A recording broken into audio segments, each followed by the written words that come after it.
It's The American Werewolf in London. This movie's amazing. I love this movie. This movie was one of my faves, and I think it was because, again, like those movies that I selected at the times, whether it be Star Wars or Superman or Indiana Jones, The American Werewolf in London took me out of what was normal and gave me a bit of the unusual. You're seeing the werewolf, seeing the special effects, these groundbreaking special effects that we'd never seen before.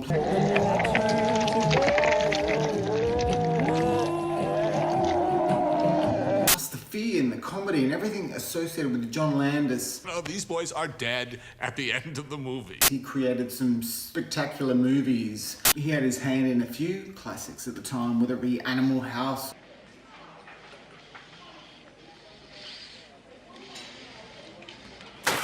Blues Brothers.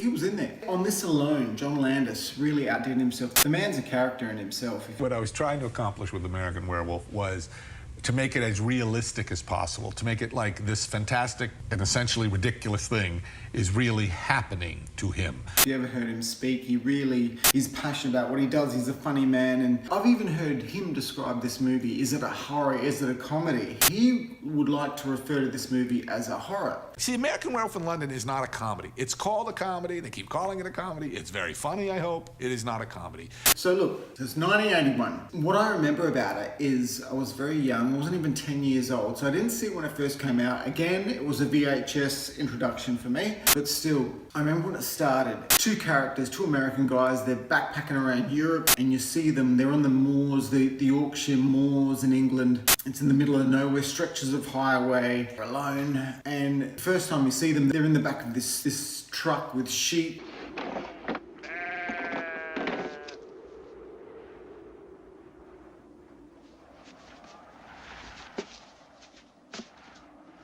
They get out of this truck and they're in the middle of the moors, and the Jack character clearly doesn't want to be there. He's talking about being in Rome. And you cold? Yeah. Good. Jack, David. you're not having a good time, are you? Oh, I don't know. I mean, look around. Isn't this a fun place? Well, I like it here. Right.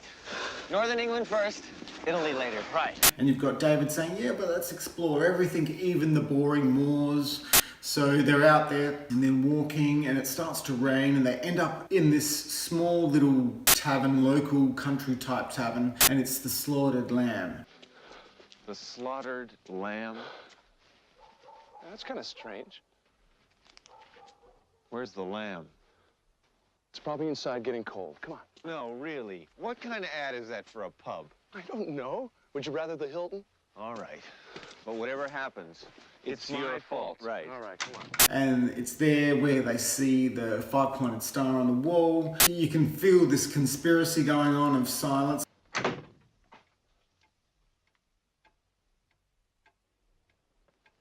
Hello. Hi. Nice to see you. It's very cold outside. May we come in? It's about what is really going on. I mean, they all know about the werewolf. The five-pointed star is there to ward off the werewolf, and Jack notices it, he identifies, he asks about it. Excuse me. Well, what's that star on the wall for?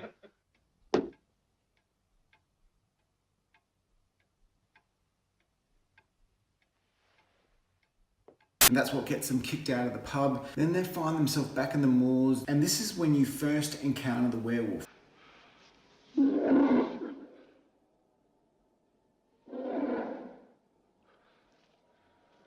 It's moving. It's circling us. Ah, fuck. So John Landis, when he spoke about this movie, he talked about wanting to make it as real as possible.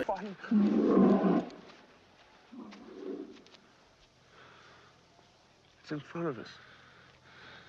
And what you notice about this is that the fear and the realness to the incident that occurs. So, well, of course, werewolves, they're things of our imagination as far as we know. But in this movie, it felt real. And the two of them, there's a whole sequence of them walking, feeling like they're being followed by something, and then identifying as a dog or something that's after them. You see anything? No. Sounds far away. Not far enough. Come on. Jack, what? Where are we going? I don't know. I'll tell you when we get there. Okay, because... You really scared me, you shithead. You gonna help me up or what? And then the attack happens. And it's savage. And you can hear the character of Jack screaming, and it's just, he's getting ripped apart, and he's screaming,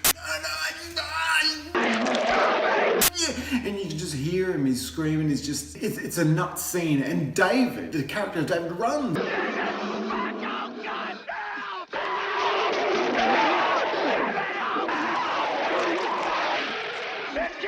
As you would, not everyone's going to be a hero. In that instance, what felt real about it was the fact that he ran. So you've got one getting ripped to pieces and it feels really real. The other one runs and it's a real natural. You can't help but invest in this sequence because you just think, oh my God, you could just imagine if you were in that situation, what you would do. You'd panic or you'd run and you'd scream for your life. And that's exactly what goes on. And then David ends up having a sort of a turning point. He comes back and he realizes that his friend's been killed by this savage attack from the werewolf. Jack.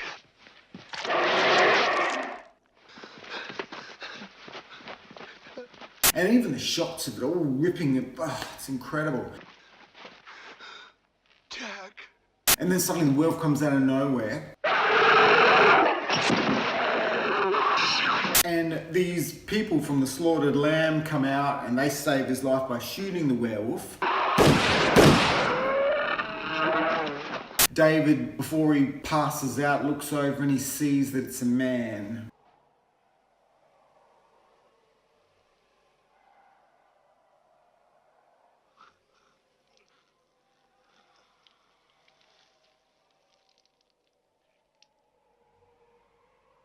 Right? So once he's killed as a werewolf, he turns back into a man. Fabulous sequence. Then it's a few weeks later, David's in the hospital. That's when he encounters the doctor and of course the lovely, gorgeous Nurse Price.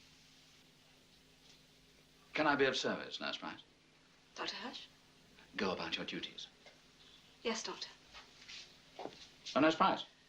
Yes, Doctor? What exactly did he call out? He said Jack. Well, that would be Jack Goodman, the boy who was killed. What happened to them? Well, the police report said they were attacked by an escaped lunatic. Must have been a very powerful man. Although I don't see that it's any concern of yours, Nurse Price. No, sir. Of course, sir. Good day, Doctor. Who is, like Carrie Fisher would have been in Star Wars, Nurse Price was one of my childhood first crushes. Hello. Have you been up long? I've just had a nightmare. Not to worry, I've just the thing. She was beautiful. I remember seeing her and thinking, what a gorgeous looking woman when I was just a kid. So, yeah, suddenly I've lost my train of thought now. Anyway, I'm back. And David, whilst he's in hospital, he becomes aware that Jack's been killed. He starts getting flashbacks, dreams. He's having these dreams. He's tormented about the incident and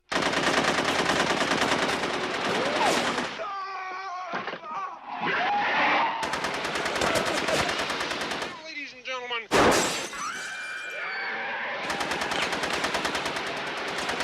you don't know whether it's the fact that he's been bitten or the fact that he's just being tormented by what occurred. And then a visit, you see Jack come back from the dead. Can I have a piece of toast? And this is where we should introduce Rick Baker. Yeah, he's the special effects dude. He's a really cool looking guy if you've ever seen him. His grey hair, ponytail. On my second movie, which was a film called Schlock, which was John Landis's first film. He's the one who was responsible for the special effects in this movie.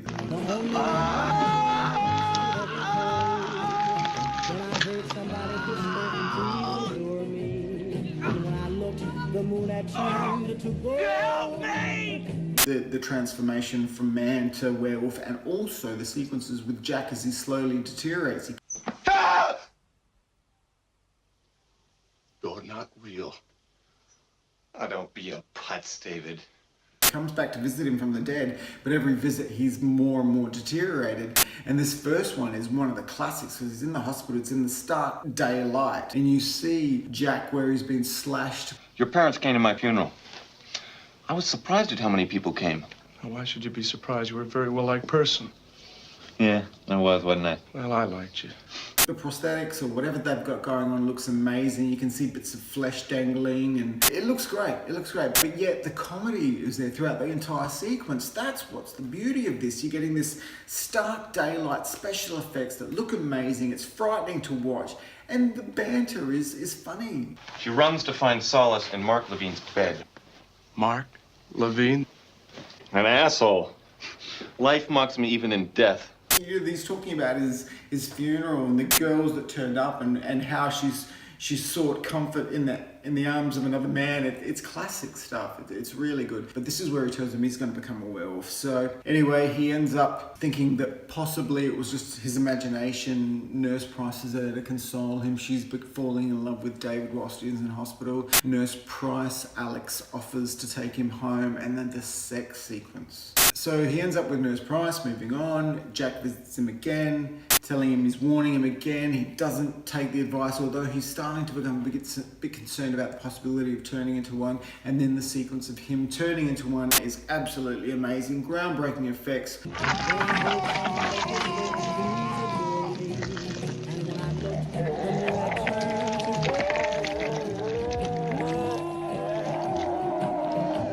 Rick Baker received an Academy Award for it. So the following year, 1982, he got the Academy Award for Best Special Effects. It was amazing. This stark daylight scene of this transformation, and it's groundbreaking stuff. And that's the thing about the American Werewolf in London, is that it endures, and despite the advancement in technical special effects, this will always be so unique as practical, really convincing practical effects with the stretching of the face, with the hairs coming out of the body and the shoulder blades and the hand stretching. I mean, this took time. This is 10 hours in makeup and 5 seconds of shoot. You know, this is incredible stuff. So highly regarded, will always be highly regarded. This movie is a classic. So he ends up turning, he ends up killing people.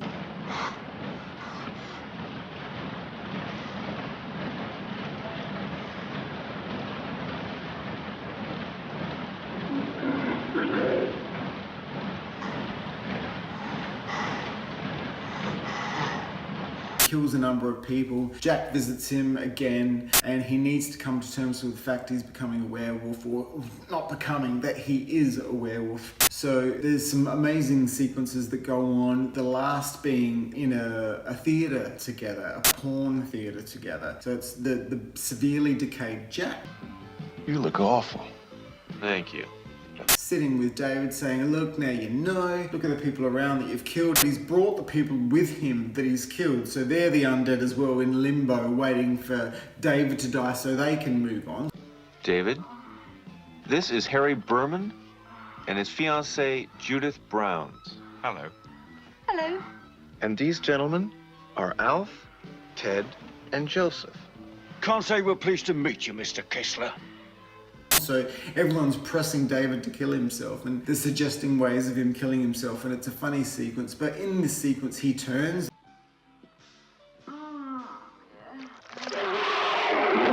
There's a full moon, he turns, and there's this whole lot of stuff that you see with the werewolf in Piccadilly Square. What the hell's going on here? Some kind of animal, sir.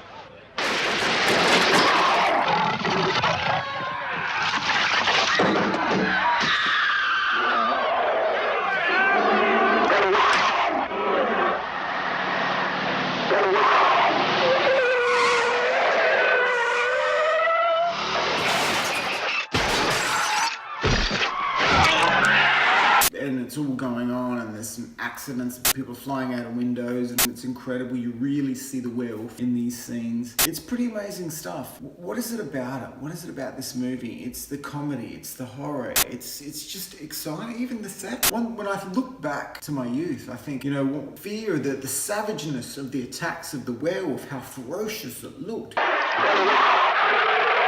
When it gets the guy in the subway tunnel or the train tunnel and you see it from the reflection from a distance and you see the werewolf walking in, all practical effects but so well done. That's why they endure. When they're done well then, they endure well now. So it'll always be an enduring classic. This movie is fabulous. Oh look, I should mention the cameo. There's a cameo because they're in England and he's hurt himself and they're Americans. There's an American ambassador, and that American ambassador is Frank Oz. I appreciate how upsetting this must be for you. Please, Mr. Kessler. 20 milligrams, Satadol, IV, please. Frank Oz plays the part, and it's incredible the sequence where he meets up with him at his bedside. He's saying, look, I'm here to help you, and he sounds like Yoda. And as David doesn't want to deal with it, he's still coming to terms with the fact that he lost his friend and he's in hospital. He doesn't want to believe any of it, and he gets really reluctant to take on any of the assistance of the ambassador. And you can hear the high pitchedness in the voice of Frank Oz, and it really starts sounding like Yoda. Appreciate how upset you are, but this is no reason for hysterics. Mr. Kessler? Mr. Kessler, try not to excite yourself. It's great. It's a great scene. A great movie. So yeah, I think I've said all I can possibly say on this movie. I think if you haven't seen it, if you're younger and maybe you just think, wow, this sounds curious, I'd say check it out. And I'd even be curious to know what you think when you watch it. The perspective of a younger person watching it now as opposed to someone who saw it back then and has endured with it. Yes, it is an enduring classic, but what does it mean to audiences today? What if a new person came along? What if a young person went, I'm going to go and check out this movie and thinks, oh gee, it looks very sort of like puppets and makeup, and rather than really precise CGI, digital retouching and animations. I don't know.